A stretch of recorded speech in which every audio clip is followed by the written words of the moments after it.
Bienvenue.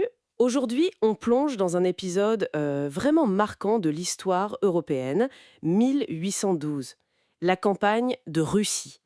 Napoléon est alors au sommet, son empire est gigantesque, et pourtant, cette campagne, c'est le début de la chute. On va explorer ça avec des analyses historiques pour essayer de comprendre ce tournant majeur. Exactement.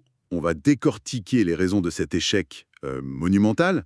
On va regarder l'économie, la logistique infernale et bien sûr cette fameuse tactique russe, la terre brûlée. Alors, pour commencer, le contexte économique. C'était quoi la situation pour Napoléon à ce moment-là? Ben, Napoléon, il avait très bien compris l'importance de l'économie dans la guerre. Son grand projet, c'était le blocus continental, lancé dès 1806. L'idée, c'était d'isoler l'Angleterre, de l'étoffer économiquement. L'Angleterre, le grand ennemi, qui finançait toutes les coalitions contre lui. C'est ça. Sauf que la France, elle, n'avait pas les mêmes ressources que sa rivale. Pas d'empire colonial aussi riche pour soutenir l'effort de guerre. La Louisiane, par exemple, il l'avait vendue aux Américains en 1803. Ah oui, 80 millions de francs, une somme énorme, mais vite dépensée, j'imagine. Exactement. Du coup, l'empire dépendait beaucoup des impôts prélevés en France et dans les territoires conquis.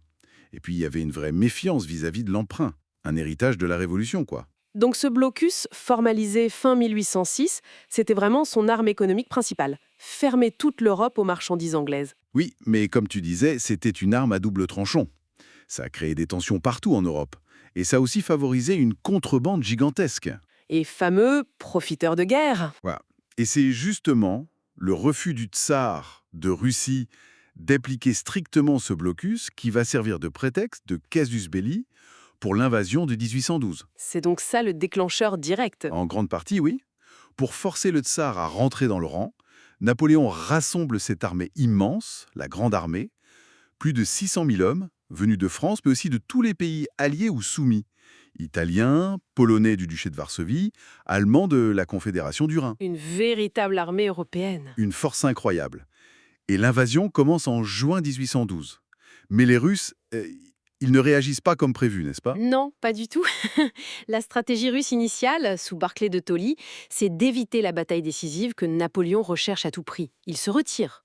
Ils attirent la grande armée à l'intérieur du pays. Et ils appliquent cette politique de la terre, déserte, puis brûlée. C'est ça.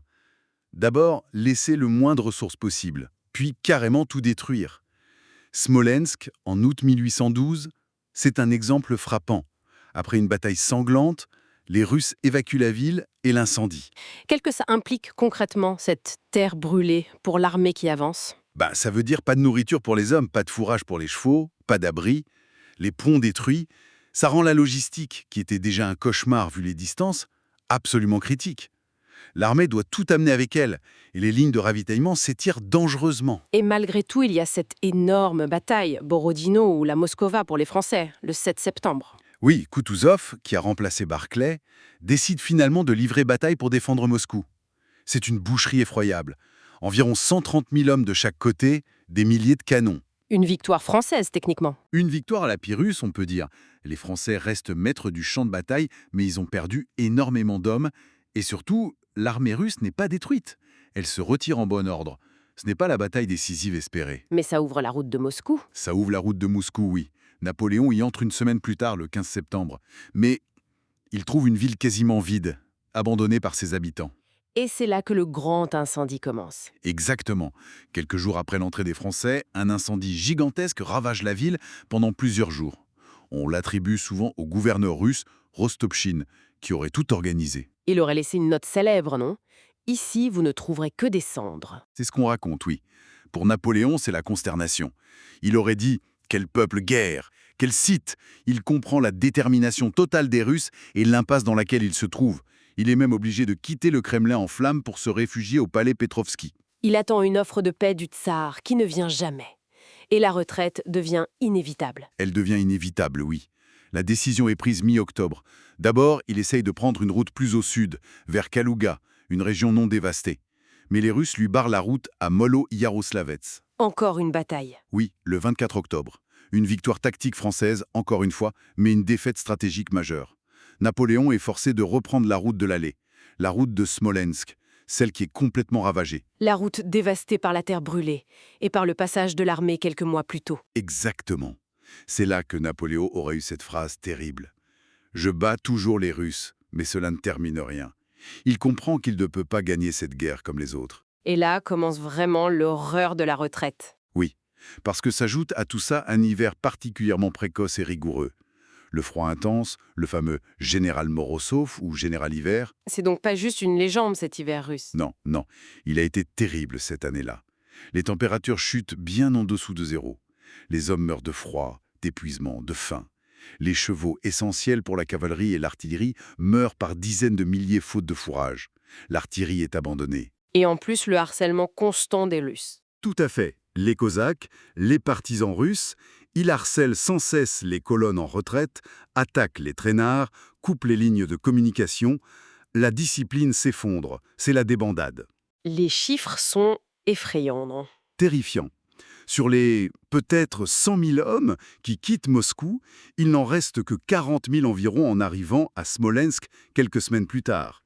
Et ça continue de fondre. Jusqu'à l'épisode de la Bérésina, fin novembre, le nom est resté comme synonyme de désastre. Oui, la Bérésina, c'est le symbole du désastre.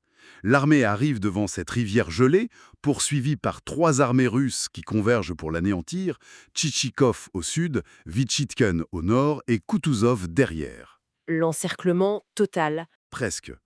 Mais c'est là aussi qu'a lieu un exploit incroyable.